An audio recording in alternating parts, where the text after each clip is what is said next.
Welcome to the Scene Snobs Podcast. I was on King K's, I don't know if you caught it, it was either yesterday that they posted the video, but I was on it a couple of weeks ago talking about stuff, and the video finally got posted yesterday. Oh, nice. I'll check it out. Because he's all the time, doing, video reviews. I finally watched, name a movie that's so popular, but you know me, I dig out the obscure stuff, and I say, hey, have you ever seen Razorback? And he's all like, what? Well, yeah, I saw that you posted the Razorback. So you just watched it again. I haven't seen Razorback. I was going to ask you if you watched Boar yet. Boar is pretty good. That's the one that's got, what's his name? Chop Top. Bill Moseley in it. Yeah. Yeah, I've seen that. That one's really good. Yeah, I thought they did a good job with that. But I haven't seen Razorback. That's the one from the 70s, right? 80s, and it was Macaulay's. I can't pronounce his name, but the dude did Highlander afterwards. It was his first film. And how was it? Was it an Australian film or? It was typical exploitation, but it was brilliant because it was that time when drive-in owners were trying to pull whatever they could get anywhere they could get it to fill in between big releases in the States. So that's how we had exploitation. That's how we got all the good kung fu films there for a while. If it wasn't for mom and pop grindhouses and drive-ins, we never would have seen any of that stuff. Yeah, no, and it's always great to go back now, especially now that's more readily available. And with was it Shout Factory pulling Vinegar Syndrome, a bunch of them pulling out more and more. I saw Grizzly 2 was coming. I think you posted it, didn't you? Grizzly 2 was coming out. Oh yeah, Grizzly 2. Yeah, I've been bugging Faye about that. I'm like, hey, we need it. Show it with the original, and I'll be there. I am definitely up for that, absolutely. And I think she was into it too, so that would be awesome. I have to watch Grizzly. I don't think I've ever seen it. It's so good. I know it, but now I'm all into George Clooney Laura Dern movie. Well, it's funny because I've seen the work prints for years and years and years. When you could pop on iOffer and get a bootleg disc, yeah, you could watch the original work print, and it's oh, this movie would be so great to see finished. And now it is. Yeah, that's, I got to tell you, like I said, more and more stuff popping out. It's so weird. Doesn't it feel like cons, when we've talked about this before, I know, but when conventions had these hidden gems away, and now we're just getting them right out in Blu-ray and DVD. It's just such an amazing time. Go to a film convention, get a couple bootleg VHSs. That was the day, or in the back of the old film magazines. Yes. Oh my God, I forgot about that. Even Fango did that for a while. I did that. I was telling my kids that because they were reading some of my comic books, and I was I pulled out some of the older ones and said, look at this, look what they used to have back in the day in the ads, and they couldn't believe it. They're like, oh my God, this is amazing. X-ray specs, yeah. Especially when you can find the older ones that got the Atari ads in them. Those are my favorite. Yes. Remember the Super Mario Brothers started popping up once Nintendo started coming out? It was always a shame because LJN had the best one-pagers in the comic books. Crappy games, but best advertisement. Definitely. Yeah, no, that brings me back. I want to touch down on all that stuff. Go back with my kids and just have them look it over and stuff and be like, this is what comics were when we were a kid. Stan's Soapbox. I want them to read them all, You can probably find those online though. Yeah, you can probably find them online, or you can get reprints pretty cheap. So. Well, I'm surprised that with everything you have, with Twitter and everything else, there's not a blog post that just blogs those as daily Stan Soapboxes. They did it for years, so you gotta imagine. Mm-hmm. It's everywhere. I think that would Marvel's kind of missing out by not doing that. Well, Disney's in charge now, so what do you expect? Yeah, that's for sure. In fact, actually, since now we're live, I have to kind of retract a little bit. I reviewed Mulan last night with Len, and although I did enjoy the movie, after finding out today, I know a lot of it's rumors, I'm going to wait until it all comes out, but until it's actually verified, I cannot back that movie. So anybody who listens to my reviews, as good of a movie it is, with all of this human rights issues and the Jaegers and everything else, read up on it, because that kind of disturbed me big time, especially. What film was this? This was the new Mulan. Supposedly they filmed some of it at one of the camps in, was it Xinjiang, where they have all those Asian Muslim almost captives. They call them rehabilitation centers, but they're camps that they make them live in. And they're called the Jaegers, and they exploit them. They use them as slave labor, everything else. Like it's pretty rough right now what the government's doing to them, and it's all the communist. I just couldn't justify dropping $30 on it. I'm like, no, I'm good. And when you film in other countries, you're going to run into problems like that. I'm not justifying it. I'm just saying you're going to run into situations like that. Absolutely. I mean, like my biggest problem with it is if you knew about it, because supposedly the rumors are right now that these people were working on the camps to provide for the movie. So like if with as big as it is in the news and stuff like that, if you were exploiting that, like Disney was exploiting that, then shame on them. But like I said, I'm gonna reserve the right now, like go back and say, listen, it was a good movie, but maybe do your homework before you spend the $30 on it. Well, it's coming out for free in December on just Disney Plus.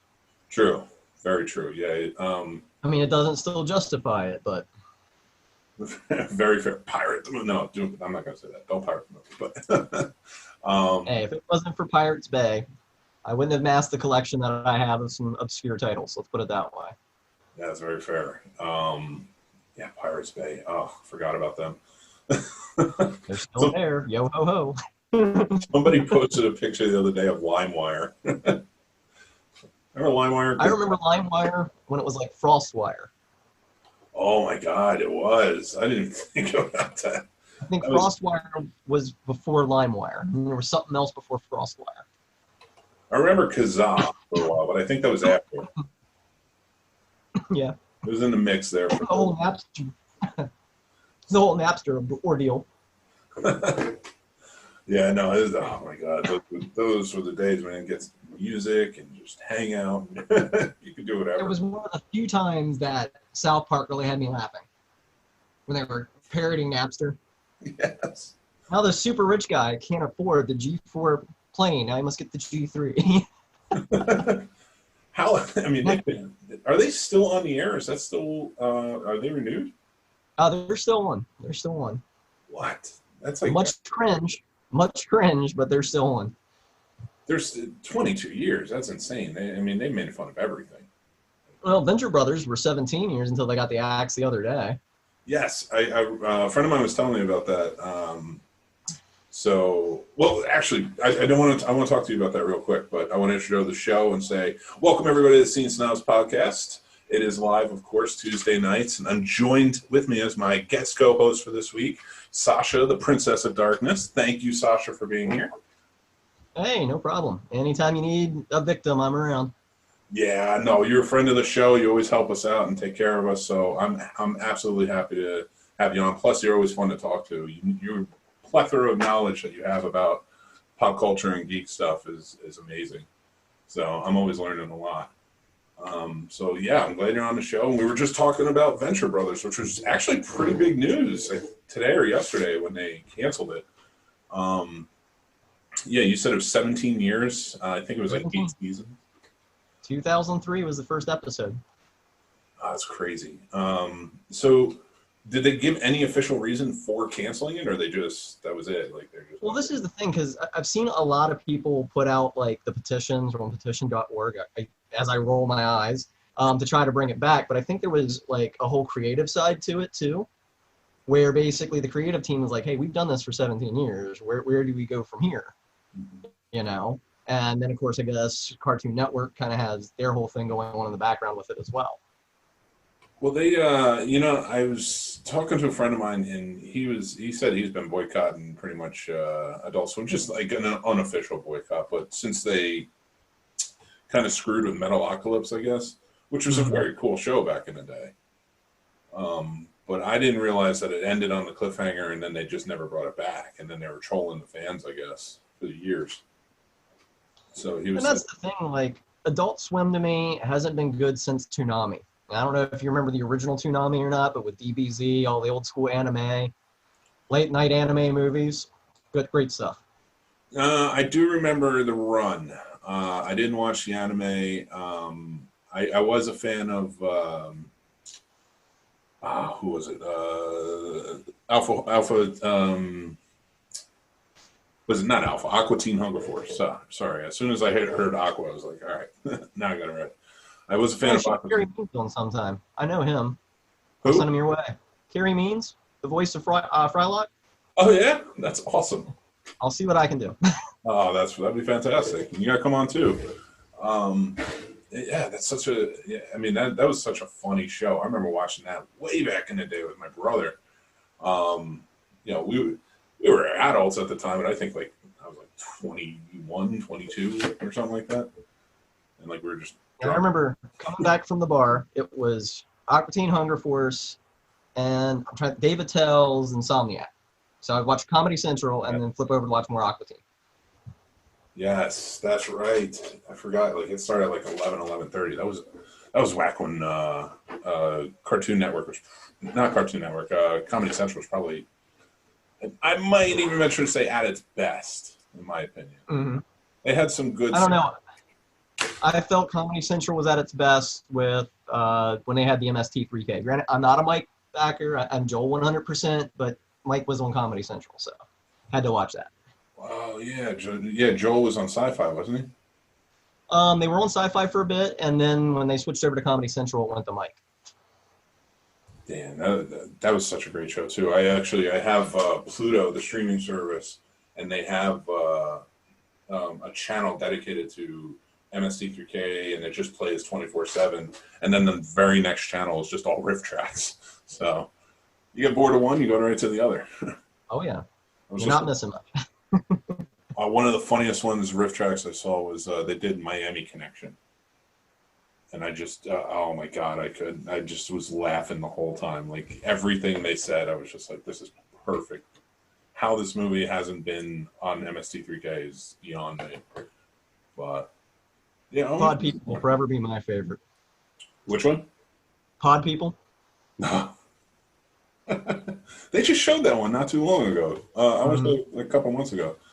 All right, so we're kind of going around. We were talking a little bit the other day, and I want to get into Transformers, and where we're going from there. And we were also talking about Magneto. So it was the relationships between the Autobots and Decepticons, especially Megatron and Optimus Prime. Mm-hmm. And you compared them to the relationship between Magneto and Professor X. Yeah, because in the beginning, they started out as friends, and they were, at least in the comics by IDW, against the same empire that was overrunning all of Cybertron. And Megatron was the first true Decepticon to actually rebel when miners revolted when their jobs were being taken away. And so they decided to execute one of the people who started the revolt, and Megatron took out the guards. Okay. So what now? So I'm not very familiar with like how the war on Cybertron, like you're saying, so it started when Megatron decided to revolt. And I remember saying that he was so it's almost kind of like a gladiator type of story, like, or Spartacus if you want to go that route. Well, it's funny you mentioned the gladiatorial thing, because when he rebelled against the Senate, that's what they put him into, for gladiatorial entertainment for the Senate. So they took this mining equipment and made it a war machine. Bad idea. Yeah, definitely. So now the Autobots we're always getting the perspective of the Autobots. And, so the Autobots were basically, what were they? What kind of class? Police force. So they were the police force. Yep, for the Senate. But there was some disagreements with how the Senate was running things. Like there was certain protected Cybertronians where if they got arrested, they would send the guards out to free them, sometimes violently. And Optimus was kind of against that. In fact, that's how he lost his first squad, and he started to rebel against the Senate himself, but not as violently as Megatron was. Okay, so how long did this last before like we get to where the cartoon and the movies pick up where they're on Earth? I'd say, because you got to figure, like, when they're on Earth, it's millions and millions of years after the fall of Cybertron. And you would say the war for Cybertron was at least, and again, I'm not sure on the numbers, but if I asked my kid, he'd probably tell me 10,000 years. All right, so, and All right, so I'm very interested in this, and especially it mirrors a lot of what's going on in the world today. And we were kind of touching down on that. But the relationship, so if they started out as brothers in arms, like did they ever fight together in the sense of against the Senate, like you said, when Optimus sort of turned on the Senate? When basically they started out, they did fight together and work together. In fact, one of my favorite scenes in the comics is when Megatron is in prison for all of his riots and everything else. Optimus is quoting a speech that he wrote to the Senate as to basically like, hey, to who does your power serve? Who gave you this power, and how can we get rid of you? And this was this whole big speech that Megatron came up. You know, who do you serve, really? Are you serving the people, or are you serving yourself? You know, how did you come to power, and why? And how do we get rid of you? All right, so at what point? So did Megatron ever win at any point and take over, or like I'm trying to? The Senate did collapse, only because of Megatron's more violent tactics. I always feel that he was forced into violence, in my opinion. Okay. Because again, here you are taking a peaceful miner who started out as a poet and a miner. Now you put him into gladiatorial combat and train him to kill, and now you have a guerrilla, a rebel, and the worst type of thing out there. You created your own monster, essentially. So, because I'm trying to get to the point where, like we know with Professor X, I'm a little more familiar with that, like Professor X and Magneto, where it kind of mirrors,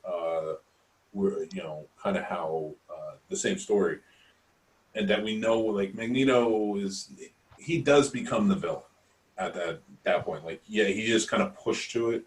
And he's kind of born in it, really, because once he, if you go back to his days with the, during Nazi Germany and such, he's kind of born into that type of life. With Megatron, when did he ultimately become the villain, or have to take that moniker? It's interesting because some people see it differently. I see it when he first stood up and executed the guards that were trying to execute the first rebeller. Mm-hmm. Some people say it's after he went to prison and met other Decepticons like himself, like Rumble and Frenzy and things of that nature. In fact, Rumble and Frenzy are the reason he escaped. Okay, so he gets this faction together after he escapes, and they're going after the Senate, and then you have and you have Optimus going after the Senate due to the fact of they feel that they're above the law, that they can't be touched, and those that are around them can't be touched. Optimus tries to talk it out. Megatron's more, let's smash. Mm-hmm. So how did that lead to odds with, because ultimately they did take it down together, so how did it lead to odds of them being against it? Yes. The whole thing is then Megatron came into power because he took down the Senate. Mm-hmm. And it was his violent hostility that pretty much eliminated all of them. And as a result, Optimus is like, how is this any better? Okay, so Megatron took over, and then Optimus, or it was Optimus and Megatron kind of leading things, and then they just became at odds with how they wanted to run. Okay. They kind of became at odds with each other because Megatron's big thing, even on his toy card back in the day, peace through tyranny. All right, yeah. Sounds like the Brotherhood type of way of doing things, and I keep bringing up the sort of the similarities of Professor X and Charles Xavier, just in case anybody who's listening isn't really familiar with the Transformers comic story. At least they kind of probably have a working idea, even if it's just through the movies, of how X-Men works. But for you, when you're reading these books, what's the most powerful thing that you take away from it? Because you sent me some stuff and I read it, but I want to get it from you. I think it's interesting because I've always enjoyed Megatron as a character. The villain is always the more interesting because you always have the hero that's always upright, truth, justice, whatever way. And then you have the villain who has his own complicated reasons. And I always like that whole Megatron becomes an Autobot. Mm. And people were like, what and why? And he's like, look, I finally got what I want, but I became a monster in the process. No. And to me, that storyline blew me away because it's like, wow, But he knew that was the only way to push to get what he wanted, and now there's regret. And where did that lead off to? Because I did read the speech and where he goes from, and he's kind of having it out. But where it's still up in the air. He did turn back to the Decepticon ways later on. Mm-hmm. That line kind of fizzled out, and then the new line got started, and it's kind of like, I want to know why he went back to the Decepticon way, honestly. So if we...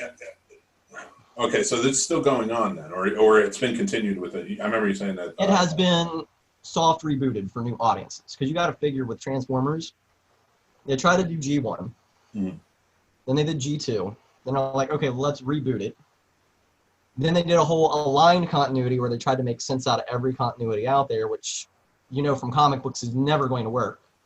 So you can have 20 different continuities out there, and now they've kind of started fresh outside of the aligned continuity. Okay. So now, with that, since they're soft rebooting, are they still keeping the same storylines of the history of it? Yes. There's always a Senate. There's always a rebellion. You always have the Decepticons who kind of take over, and the Autobots are like, hey, yeah, we see your point, but you guys kind of went a little too far. Okay. A lot too far. True. Well, now, why do you think they didn't really dive too much into this in the animated series or the movies? Well, you got to understand with the animated series existed as to sell toys first, the original animated series. And you got to figure Hasbro wasn't too worried about story continuity out there. I mean, the toys came from 3 separate Japanese toy lines. You had stuff from Takara like Microman, Machine Robo, and a couple others that were all kind of mixed together from different toy lines from different Japanese companies. That's why, if you notice, a lot of the toys are very different in scale because they're not the same toy line. In fact, Jetfire was actually from Robotech. And that's why you could not get the Veritech fighter in the Robotech line back in the 80s, because the transforming Veritech fighter was in Transformers. Okay. So Transformers was a Japanese property. Was it a comic book at that time, or did they make it? Like I said, it was several different lines of toys, from Diaclone, Takara, Microman, Micro Change. None of them had a shared continuity. There was no comics. It was just like a play feature. And then basically Hasbro cherry-picked these toys because, hey, we just buy the molds, we make our own toys with our own branding, but we need a story to sell them. Yeah. All right, so when did it start to take fold that, because there's been multiple animated series since then. I think they just came out with a new one recently. Oh, yeah, that one's great. Okay, good. So it follows pretty closely, I'm guessing, with the storyline? It picks up after the Senate has been thrown, which is unfortunate. I would love to see the 2 warring factions fighting together and then the splintering off. Yeah, that's fair. So it doesn't take place on Earth at all, so that's good. Not yet. Right now they're in the Siege, which takes place on Cybertron. Earthrise is supposed to come up next for a series on Netflix, and then Kingdom is after that, which kind of dips into the whole Beast Wars mythology. Oh yeah, I forgot about the Beast Wars. Another way to sell toys, but I'm sure they'll incorporate it properly.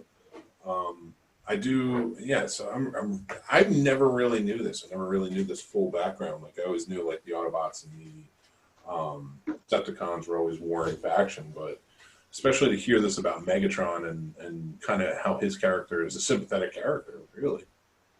So. Oh yeah, because he was fighting for his people, and it just kind of blew up from there. Yeah. It's kind of like that thing what they say about power. Ultimate power. Perhaps ultimate. Absolute. Oh no, absolute power. Perhaps absolutely. Absolutely. Not ultimate power. I'm off my game. But how can you have peace through tyranny? It's very true. Although some would say, I'm not saying I agree with this, but some would say that's the ultimate government that works is a benevolent dictatorship. I have read that in the past, but that does not mean I agree with it. I don't want it because benevolent dictatorship ultimately leads to tyranny, like you said. Yep. But I wanted to throw that out there. I don't know why. So, all right. So we're getting into, I want to kind of go into the comparisons of the relationships between, so the way we got into it a little bit, we were talking about Elvis at the time. No, I don't want to. What were we talking about at the time? I'm sorry. When we got into the conversation, we were talking about Elvis and that article that you put out about it, and that's what led us down the rabbit hole of talking about X-Men and Transformers, which I really dug. Well, my brains are a bunch of squirrels at a rave, so we can start at one topic and end at some sort of oddball topic by the end of the time we're done with it. So.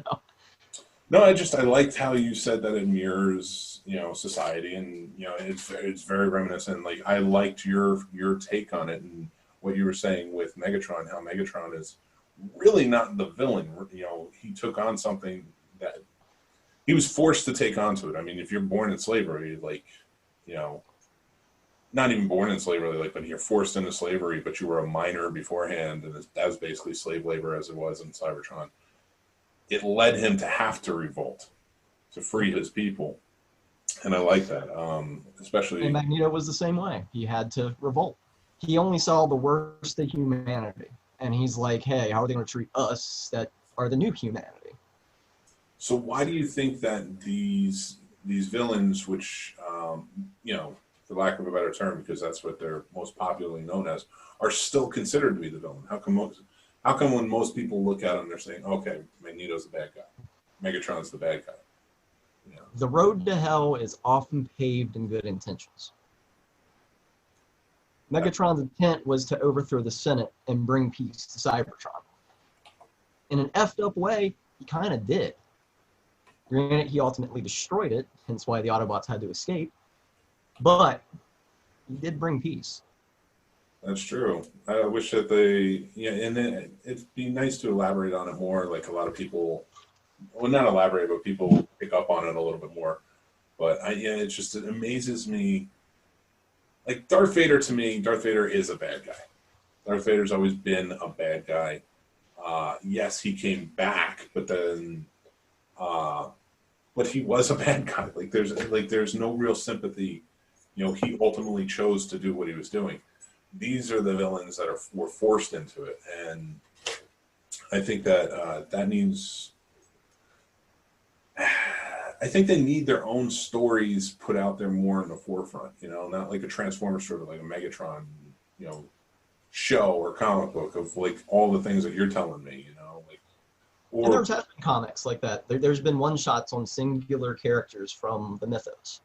Like Nightbeat even got one. It was very Maltese, a Falcon-esque type story for Nightbeat, which was kind of cool because he was kind of like the cop detective of the Autobots. Oh, nice! I didn't know that. That's pretty cool.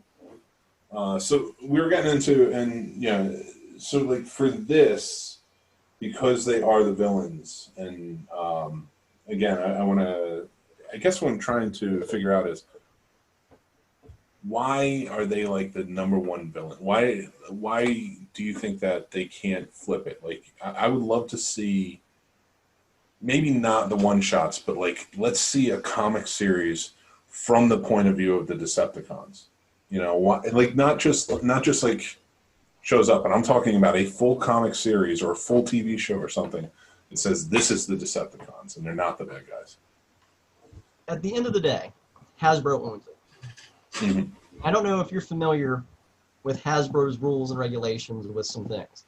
If you ever want an interesting viewpoint of how Hasbro's brain works when it comes to properties, look up the story behind Night Trap and all the stuff that the director tried to put into this game before it ultimately went to Sega through Hasbro, and based on their demands, how kind of crippled he was to do anything with the story. Because Hasbro, at the end of the day, their big thing is we don't want you to be able to emulate the violence. We also don't want you to relate with the bad guy. Think about it. You're selling to kids, You don't want to get too deep of a story. You don't want to have sympathy for this tyrant, so to speak. Yeah, I guess it's just, for me, it's like doing the comparison with the X-Men. So jumping over to the Magneto side of things, I guess with Hasbro, and I want to talk to you a little bit more about Night Trap in just a second, because I'm not too familiar with it, but I want to know more about it. When it comes to, like, let's say Magneto. So Magneto is still ultimately the bad guy, but time and time again in the movies and in the comic books and in the cartoon even, he was proven right. over and over and over again. Like, how many times does Professor X have to be beaten down, or his team, or just have a successful mission where they win and then still they lose, like because they're coming out as the bad guys in society. Like, for me, like you said, Hasbro holds back that, but I don't think Marvel ever did. So why would Marvel still? I feel like Marvel should let Magneto win. Does that make sense? Well, the thing of it is even in the comics, he kind of did in some of the older ones. Because keep in mind, even Stan Lee at the inception of Magneto said he is not a villain; he is an extremist. Oh, okay, that's fair. So yeah, I mean, he basically wanted to annihilate, yeah, which is very funny to me considering he comes from the Nazis. Like, I mean, it's not funny, but ironic, I should say. Yes. And the best way I can describe it is when it comes to villains. Let's say there was something that was going to happen to our world, and if we didn't harvest and take over another world, we would die as a species. Now, let's say there's microbes that are eventually going to use whatever resources are on that planet. Do we still have the right to take that away? Yeah, is it just a matter? And that's how I kind of look at it like with Megatron. To us, we're just flesh bags, microbes. Yeah, I guess that's true. They come to Earth and they just want to take it over, and yeah, why not? If you're the more dominant species. I mean, he's already taken over his own planet, essentially. But I do, hopefully Megatron will get a nice ending eventually. Something peaceful for himself. Well, in the comics, he did take over the X Academy for a while when Professor X was dead for the 20th million time. So. Dude, they killed him off so many times. Damn it. Yeah. So I want to go back a little bit because you talked about a video game called Night Trap, and I've never heard of that. And that sounds pretty interesting. All right. So back in the day, you had the Sega Genesis. Yep. Eventually, they made the Sega CD. There was a game called Night Trap, and it was a horror game that was basically based on security cameras, where you had to view each security camera and activate traps to get rid of the bad guys. Well, originally, before it came out on the Sega CD, they were pitching this game to Hasbro for like an interactive device at home for like a video game console that they eventually never did. And the guy initially wanted it to be ninjas. Ninjas in the house, throwing stars and attacking the people in the house. And you can only catch the ninjas and put them in traps if you catch them just in time. And the problem with that is they're like, no, we don't want violence that can be emulated by children. And we're sitting here like, even the director's like, well, wait, does everybody have throwing stars at home? What the heck? And we're like, yeah, no, we don't want villains or bad guys that can be emulated in one way or the other. And then he's like, okay, well, how about we make them vampires? They can be fast, quick, We're like, yeah, let's not make them vampires. They can be vampire-like, but let's make them slow, ignorant, stupid, things of that nature, where nobody's rooting for the vampires. And the game eventually got crippled because of all of that. And the only reason Night Trap has a place in history is because when the government got involved with trying to rate video games, Night Trap's box art came up because it was kind of scandalous at the time, even though the game was very blasé, so to speak. Well, that's pretty crazy. All right, so an interactive game. So it wasn't a computer game, it was for the Sega CD? Well, it came out on the Sega CD, but was supposed to be for this exclusive thing called the Hasbro Interactive that was supposed to come out in the early 90s, but never did. Never even knew Hasbro was getting into video games, which they never did, but Yep. No, I never heard anything about that. That's nuts. And it was so funny because they dropped all this money into Night Trap after they completely crippled the director and the writer and everything else, and then didn't put it out on their system. And then Sega was like, well, hey, there's existing games from Hasbro that nobody picked up. Let's just buy them and put them on disc so there's something on the system when it comes out. And who knew it would cause a stir with the government in trying to rate games. Because most people blame Mortal Kombat for that, but Mortal Kombat came later. Oh, so Sega CD was beforehand. I didn't know that either. I thought it was. I remember a Sega CD, like that's familiar to me, just hearing it, but I've never seen it. I don't remember it too well. If you want new information on that, or like on when like video games in general, like they even touched on the Night Trap thing. Netflix has got a whole new documentary series, like 3 episodes called High Score. Check it out. Oh, sweet! I definitely will. My kid would love that. He's all into video games now, and like we've kind of been playing the old ones and revisiting those. So I think he'd really be into that show. So I will definitely check that out, and then we'll have to talk about it. I want to switch gears a little bit though, because we were talking the other day about Harry Potter. It kind of came up, and well, we can do a segue from Harry Potter from video games. Okay, I'm in. All right, so your kids are into video games. Are they Minecraft kids yet? They are. Well, one is. The other one's too young. He doesn't really even know Minecraft is. All I gotta say is, thank goodness Microsoft now owns Minecraft. Because if you look at what Notch, the original founder and creator of Minecraft, has been saying online, yeah, I'm glad it's in somebody else's hand. They're making money off of it. Yeah, and I was. That's so. I don't know much about Minecraft other than like what my kid shows me, and he runs around building stuff, and it looks fun, but. I didn't even know Microsoft owned it. That's how out of tune I am with video games. Like I need to just get into it. But he was, he's also into the Harry Potter. We were talking about that, and and that's kind of the question I wanted to ask you because I know I've read kind of the controversy from what's her name, J.K. Rowling. Mm-hmm. I don't care about Harry Potter. I never got into it. I think I was too old, and I kind of missed that where I didn't read it.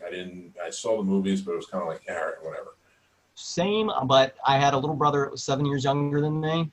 And on top of that, I had roommates that constantly wanted to go see the movies. And even then, before controversy stirred, I had questions. Because like I was explaining to you, look at the trolls from Gringotts.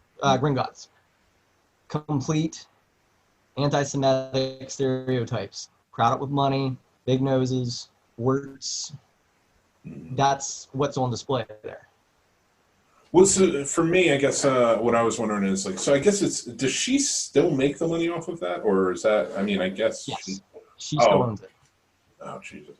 I would have thought the movies. She's still pumping. She still gets royalties off the movies, of course. She got paid for the script every time it's shown, every time it's aired. Yeah. She's gotten money off the amusement parks. It's the money machine for her because, let's face it, if she writes anything else, she's going to fail at it. And after a friend had slipped me Silkworm, I am kind of glad that she's not going anywhere with her writing outside of Harry Potter because Silkworm was horrible. Trans character, implied rape, making fun of Adam's apples and trans appearances. And this is in her handwriting. Not only that, but in a pseudonym that she uses from one of the creators of conversion therapy. Oh, Jesus. That's ridiculous. And I saw a lot of the stars and other filmmakers of it kind of came out against her and was like, yeah, this is ridiculous. And I mean, and what gets me, and this is the thing that I don't get, but if you read about her history, she was abused, she was sexually assaulted, she was marginalized and everything else. Why would you turn around and do the same to other people? I agree. And I don't know. I've never really gotten into, I've never gotten into Harry Potter, so I never really cared much for her. With the kids getting into it, like, whatever, run around with your wands. I never again, when I watch them, I'm just not. Well, this is what I think is interesting since you've watched the movies. What's that head wizard's name? Dumbledore. Yeah. Dumbledore, for example. Him being gay, does that change anything about the movie series for you? Not at all. Is he gay? I didn't even know. It was retconned after the fact. Well, after the fact by JK when she was getting heat from the LGBTQ community. So she's like, oh, Dumbledore's gay. Basically tokenization to say, hey, this character, even though him being gay is never brought up once in the books, is now suddenly gay to kind of say, hey, I'm one of you, it's cool. Yeah, so I kind of got that from a lot of her conversations I saw on Twitter and things like that, just kind of how she plays it. I don't know. She never really impressed me whenever I would hear her in interviews. Like, she just was always kind of like, all right, a lot of people might get mad. I don't really care. But she always seemed like a one-trick pony. Like, okay, you have Harry Potter and all you're doing is continuing Harry Potter and whatever. I don't know anything else she wrote. I had heard the story of Harry Potter was like what she used to tell her kids before they go to bed, which I thought was a nice story, but I mean, it's the same story as William Goldman with Princess Bride. But at least his kids named that. But, it's like some of the characters in there, like Hermione, for example. She's not the main hero. She's not a main hero. She kind of does the boys' homework for them. To me, it's like, okay, how can you be a women's rights activist when you've got a character like that? Yeah, and I think I saw one the other day. I think it's the sixth one where she spends the movie kind of gushing over Ron. Exactly.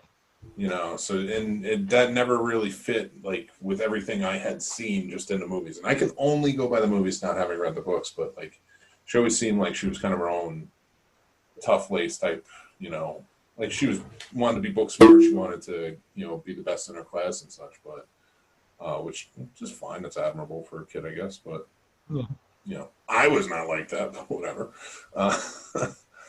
But yeah, so I guess with Harry Potter, like, has she always been like this? I know the books, like you were saying, are problematic in a lot of its themes, but where do we blame for the movies? So with how the trolls look in the movies, which honestly I cannot picture them myself. I do know they exist and I know what you're talking about. So I know they're in there, but do we blame Warner Brothers for that, or did they just take that from the script? Plain depiction from the book. Yeah, so I mean, I guess it would just kind of come straight from her. And I think my biggest question on that is, and I've had this conversation quite a bit lately, is when do we not blame, but like when do we shut out or, for lack of a better term, cancel an intellectual property because of the creator's views or, that step out? Like, when does that come into play? Because like there's a lot we can go back many, many years, many, many fandoms and stuff, and like find the creators have been problematic. Well, like I've said to you, I am a descendant of Lovecraft. Dude's racist as fuck. Yeah. But you know what? Nobody's making a dime off of him anymore, aside from people that aren't related. Fine by me, because they've kind of reclaimed it. I don't know if you've seen Lovecraft Country. Thank God that's out there. I have not. How is that? Is it a good show? It's really good. All right, I'll definitely check it out then. Because I love Jordan Peele and I wanted to see what he was going to do with it. And I've heard really good things. Rob from Behind the Box watches it. He talks very highly of it. I'm not going to spoil it for you, but check it out. Absolutely. You will feel uncomfortable in more ways than one. Yeah, I can imagine, especially so many themes. We're kind of like discussing that and like kind of the culture and how it's going today with the Black Lives Matter movement. I've been no stranger on here. When it comes to like when people should kind of ignore it, my philosophy of it is the creator still behaving this way, and are they somehow still profiting from it? I guess I hate to say it, because with people in power, there's not a whole lot you can do to them. Only thing you can do is hit them by their social and their financial status. That's the only thing they care about. Yeah, I guess that's a really good point. I never even like kind of thought about it like that, because we were talking about what's his name, Harvey Weinstein, and just everything he did and the monster that he was, and a lot of like the filmmakers coming out and they're giving their portion of the profits to charities to help the movie and such. Good old Kevin Smith, one of them. I think he was like one of the first ones, yeah, and then Ben Affleck jumped on and a bunch of others. But for so many years, the fact that he could do this because he ruled Hollywood, essentially, always winning and such awards, all his movies. And I asked, do we shut out those movies because they were his? And that's a good point, like you said. I don't think he makes any money off of them anymore. He's not now. They're basically, he's not making money. He's not profiting some way or somehow. He's in a jail cell. Probably a better room than I have, but still. Fair, yeah. Hopefully not, but. But at the end of the day, as long as they're not profiting and as long as they're not spewing their bile, I'm fine with it. It's kind of like my philosophy of Chick-fil-A. Granted, I don't like Chick-fil-A. When I found out that they were funding anti-LGBTQ stuff, conversion therapies, things of that nature, it stopped being a fast food restaurant to me. Because my philosophy of it is you may like a chicken sandwich, you may like a book or a movie, but where is that money ultimately going to? And who is it ultimately going to? And what is it funding? And if you can't answer those three questions, you need to think twice about it. That's a great question. And I have to, complete ignorance on my part. I didn't know that I knew it was a Christian company, and I think us being friends on Facebook, my feelings about Christianity. But I did not know that they were conversion therapy, funding conversion therapy. That's disgusting. Well, there goes Chick-fil-A. Popeyes it. Well, you're not missing much. I would say if you want a good chicken sandwich, go to Waffle House. I haven't heard anything bad about them yet. So. Very fair, very fair. Although I will say that the Popeyes chicken sandwich is good. I should probably just cut out all fast food. But I just need to find the problem with all fast food now, and then I'll be thin. So did you hear about the situation with Earthworm Jim's creator? No, what happened? He's spewing the same stuff JK is. Oh, jeez. Does he have anything out now? They've got, it's the new Intellivision or whatever it is that's coming out. It's either the new Atari or the new Intellivision that's got an Earthworm Jim game on it. And he's got a couple of comics that, of course, he had to get kickstarted. But he's been making a stink on, Facebook and whatever. I don't understand it. I kind of understand the widely Christian base being this way. I'm not saying that I condone it or agree with it in any way, shape, or form, but, there's some... Well, as I say, not all of them. If they're really taking the practicing and teachings into effect, they shouldn't be judging anybody. 100% agree. And I think that's my biggest problem with that base is that it seems like, I grew up Catholic. I went to Catholic school for 12 years, hence why I'm not Catholic anymore. But it just, everything I take, it's just I have no problem if you believe in God. I have no problem if you love Jesus or whatever. Yep. It's when you start spewing hate and hiding behind, well, these are the rules of the church, well, then your church is wrong. That's just always been my feelings on it. If your belief makes you hate others, then you have the wrong belief. 100% agree. Couldn't have put it better. So getting into that and with the Harry Potter thing, I don't know how to take the kids out of it. All I can do is promise to teach them and show them.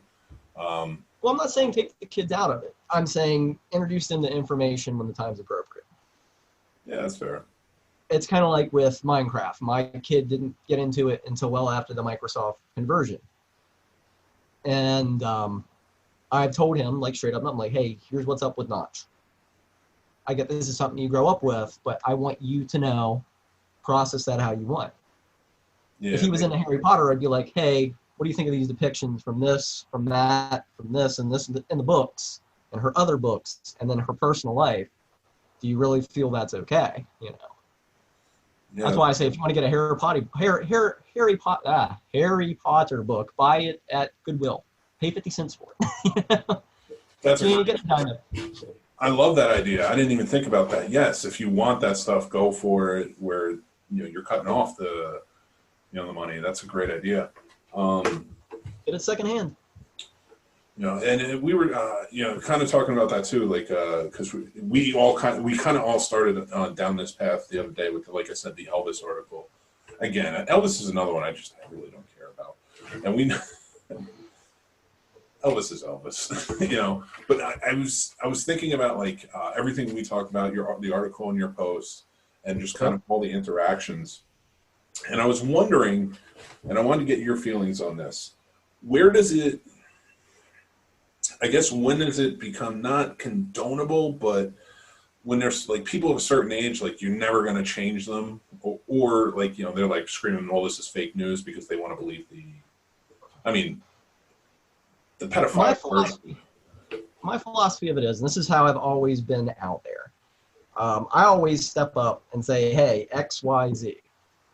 One of your posts today, I think I did that because somebody dropped the word straight, and that grits my teeth so hard. And I immediately say, hey, hold up, pause. Let's not use the word straight. Let's use heterosexual, because when you use the word straight, you're implying that people that are not are crooked or bent.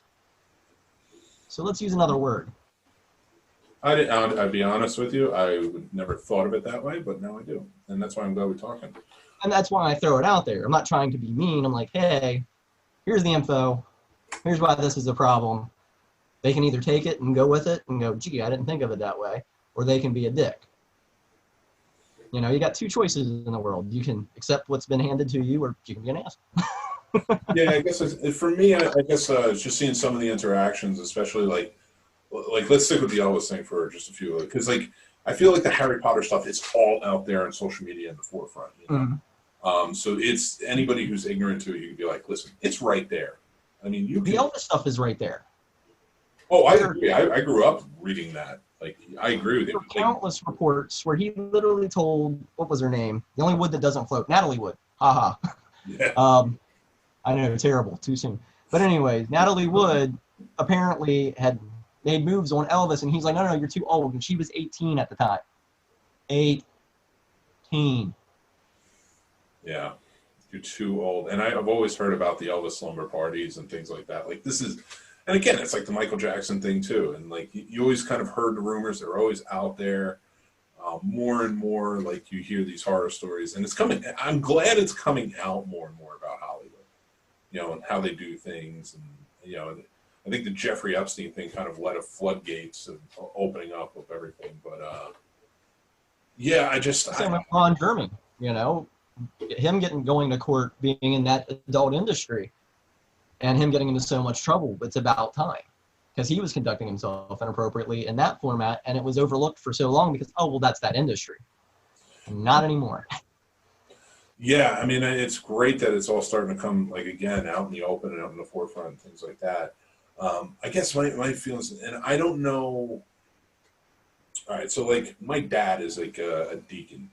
We haven't talked in a long time, but my dad is a deacon. He's Catholic. Deacon, whatever. And I always just looked at it as like, I could sit there and argue with him until I'm blue in the face. He's never going to listen to me, but I can sit there and argue with him until he's blue in the face about what I think is right versus what this church is teaching. But I finally said to myself, like, you know what? He's old.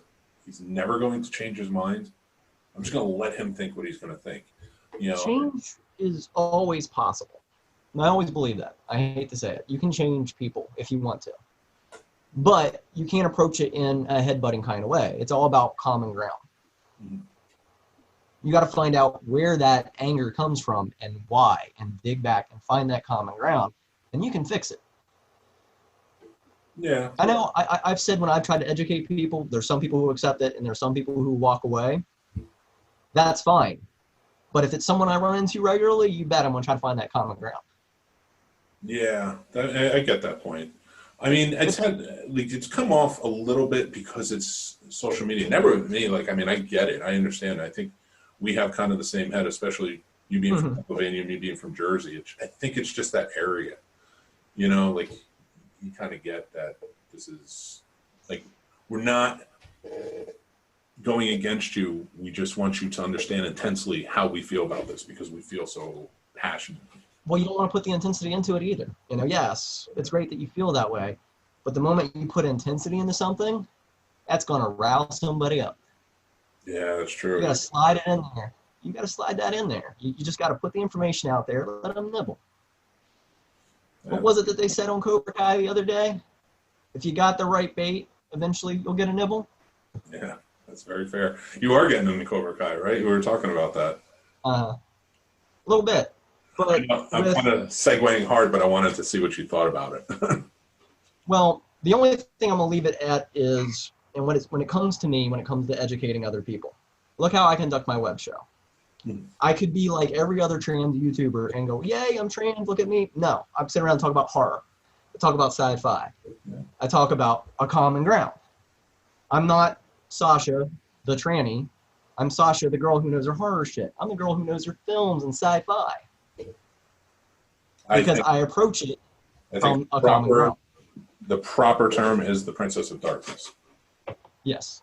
That is what, and I love that, and I agree with you. And I always try to like come about with this with my shows too. Is like, not that I don't care. Like, it's not that I don't care that you are trans, or I don't care that somebody's black or somebody's gay or what.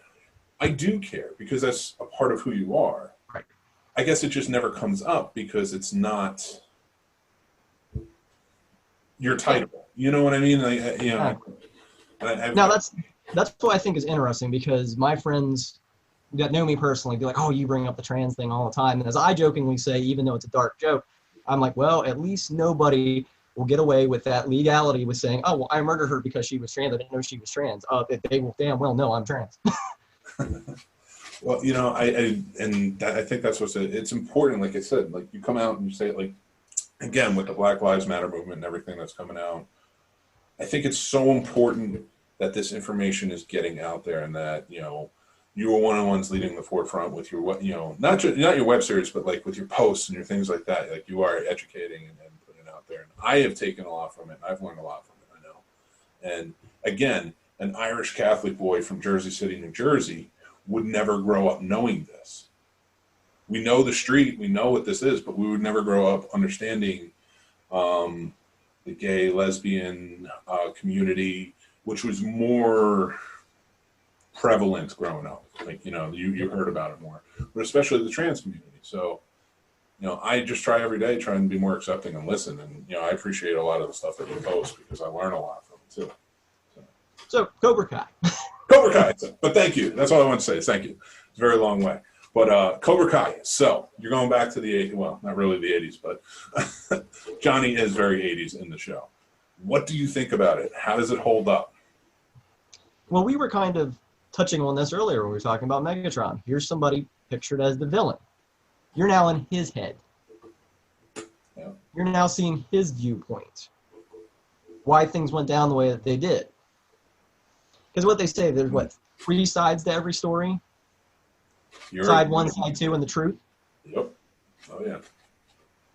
And I think it gives you kind of an interesting introspective, you know, to the whole series, because he kind of starts out in a Miyagi kind of position because he's the maintenance man for the apartment building. He runs across the kid. Granted, it's not exactly the whole Miyagi, I care kind of situation. Oh, no. It's rough and nasty at first. I think he's called Menudo. Yeah. And then he sees the kid getting beat up and bullied, and Johnny does Johnny. Yeah, you know, I loved the whole, like, kind of how it mirrors the movies, but from Johnny's perspective, and yeah, I did love that too. And then him opening up Cobra Kai again, but it's very simple. Yeah, he's teaching no mercy, but he is more and more like, all right, like second guessing it throughout. You know, I don't know where you're at, so I don't want to give anything away. I'm all the way up waiting for season 3. Okay, awesome. And I love that it's coming to Netflix. It's going to be fantastic. His old sensei coming back was brilliant. Yes. And did you see the trailer for season 3? Not yet. I'm of the philosophy when it comes to like Netflix trailers that I want to avoid it. Okay. I mean, come on, look at the Stranger Things trailer. Big spoiler right there when you watch it. I will give you, all right, I won't say anything then because I don't want to spoil anything for you. But you're going to get some characters back and it's going to be fun. But I also like the Daniel side of things too. Like, I think, because if you go back and you rewatch the movies, Daniel's kind of a dick. You know, mm-hmm. You know, I'm not saying that getting all your guys and beating up on this kid is a good thing, but especially when you could have done it yourself, you know, just by yourself. Like, but Daniel started this, and I think what really made me side with Johnny was the whole Tommy thing. Which one's Tommy? Is that the one dying of cancer? Oh, that's right. That was a great episode. I forgot about that. Oh, that was such a, yeah, because he was, and I guess that character, that actor, I think he actually had cancer. I think he's cancer free now, but you know, they were just playing into it for the show. But yeah, that was such a humanizing thing of all those characters. Especially for him to be one of the ones to bring up the original sensei and like, no, don't do it like he did it. Do it your way. Yeah, absolutely. To see them all talk about it and be like, yeah, that was just not the way it should have been. And the fact that everyone, basically his whole life kind of, you know, is like kind of attached to that one tournament. Because you never see him again until now. So it's kind of like, how'd your whole life fall apart, dude? Come on. But well, like Johnny, you can understand because his dad Well, his stepdad was total trash, But so with the show, do you think that? Oh, one thing I do want to mention. Anybody who hasn't watched it, Tommy does the last thing you see him in the episode is get zipped up in a body bag, which I thought was very funny considering he was the one saying put him in a body bag. But I do enjoy the show. I really like the nostalgic feel to it. I like the continuation and just kind of how both lives sort of mirror each other and how they're doing things. Or not mirror each other, but kind of like parallels going on. Mirror's right, because when you sit down and think about it, Johnny's kind of at the beginning of LaRusso's story because he's not exactly wealthy. He's kind of living in a crappy place. He's the one who's always downed on, even though before he was the big karate champ. Mm-hmm. Whereas before, LaRusso was the poor kid, and now he's the well-known karate champ with all the car dealerships. Yeah, that's fair. You're right. Actually, I never even thought about that. I need to rewatch, but you bring new perspectives. Thank you, Sasha. But it's like The Last of Us I was telling you about. If you play that first game, it's an exact mirror of itself from beginning to end. I still have not played it, but I do think about it often, and I have to get into it. I have to actually just sit down on my PS4 and get the game and play it. Right now, I'm currently playing the Spider-Man game, the last one that came out. So. I want to pick that up. I really do. But part of me is like, I need to, when I'm working again, save money for the PS5 because I need miles much, much more. Yeah, I know. I really want to play that. Like, once I heard that they were going to make that about him, I was like, yeah, I'm in, because this other game is amazing. I can't imagine what's going to be. That cat launch title, whatever that one where you play as a little cat climbing all over the place in a unhumanized world. No, I didn't see that. Oh, you'll have to look up the trailer. I can't think of the name, but you play as a little tiny cat, and you're like parkouring all over the city, trying not to get caught by the robot people. All right, you check that out. That's going to be awesome. And that's coming out when? That's coming out soon, right? It should be the end of the year. Yeah, around Christmas time. That makes sense. But, well, Sasha, I appreciate our conversation, as always, and I thank you for coming on the show. We're about an hour in, and that's usually Tuesday night when everybody's kind of ready to roll out. But I appreciate you and Rob. I think you were commenting along with us. Thank you. I didn't read your comments, but appreciate you joining in, too. But, yeah, it is Skyline Week. I was going to talk to you about indie stuff as well, but we didn't really get into it. But we're going to have you back on the show to do that, especially in October because horror movies will be coming up. Oh, yes. Horror movies all day long. I still got to work on that Predator review series, but I'm kind of like, where do I start? And I know it's obvious start in the beginning, but part of me really wants to get into AVP because those comics were near and dear to me as a kid. I would start there then. If that's the case, why not? And it's kind of like, but I got to kind of intro the Predator. Maybe I'll do like a 15-second segue and then be like, okay, let's talk about AVP. Or you could, why don't you combine them? Why don't you do both? Like AVP or AVP, or Aliens and Predator. Yeah. Well, I already did the whole Alien retrospective, so that's already been up for a couple years now. Oh, then that would be a great segue. You do AVP and then go into Predator. Okay. That might be interesting. Well, I mean, listen, I don't want to tell you what to do. You know what you're doing. Like I said, I'm just kind of stuck. It's like, where do I start? I got a good build up, but where do I start? I'm anxious to hear it though, because I do love the Predator movies. But anyway, thank you for coming on. I really appreciate this. We're gonna have you on again real soon, especially talking horror with Halloween coming up. As always, Sasha, the Princess of Darkness. Make sure you are following her on social media. You just bring new light to everything, and now I'm gonna have to go and watch the new Transformer movies, or not movies, but the show. It's brief. It's very brief, but be warned, there's 2 more parts coming. Awesome. Okay, well, I'll definitely check it out. Everybody, if you're watching, please like the video and subscribe, and check out tomorrow. We go live. We have a very special guest on Behind the Box. Blaine Weaver is coming on to talk about his new movie Getaway, which premieres this Friday. So until next time, thank you again, everybody, and we'll talk to you soon.